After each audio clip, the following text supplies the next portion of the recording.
Tetris. There are so many different versions of Tetris. You can play the game on almost any platform, and it's very easy to access. But the question is, where did this come from? How was it made?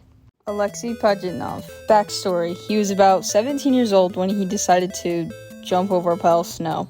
When he landed, his leg cracked. Later, he ended up in the hospital, and when he had to heal, well, it took a while because of how bad the injury was. One of Pajitnov's friends brought him a puzzle game so he wouldn't be so bored, and that's how he would formulate the idea for the well-known game today.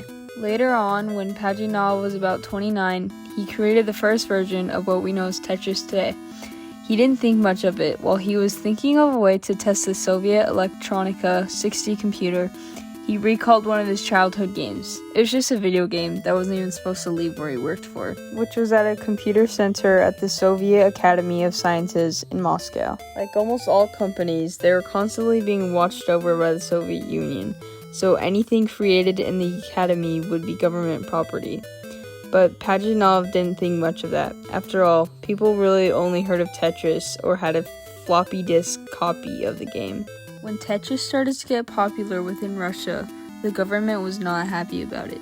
Since it was such an addicting game, people that were working got distracted because of the game. They didn't really do anything about it though. Eventually people saw his game and thought it would do amazing in the market, but Pajitnov didn't really understand how international selling worked. A man named Robert Stein, along with two other men, Robert Maxwell and Kevin Maxwell, father and son, gained interest. Stein immediately saw potential in Pajitnov's game as it crossed the borders of Russia. These three men would illegally license Tetris and then blame it on someone else. That someone else would later become lifetime friends of Alexei. He genuinely wanted to help him out.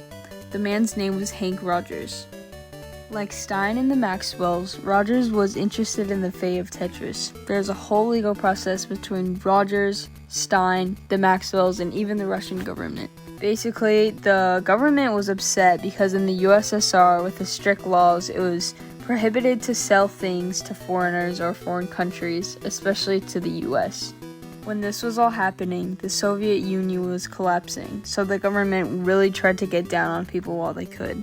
Pajitnov and Rogers ended up being able to set everything right.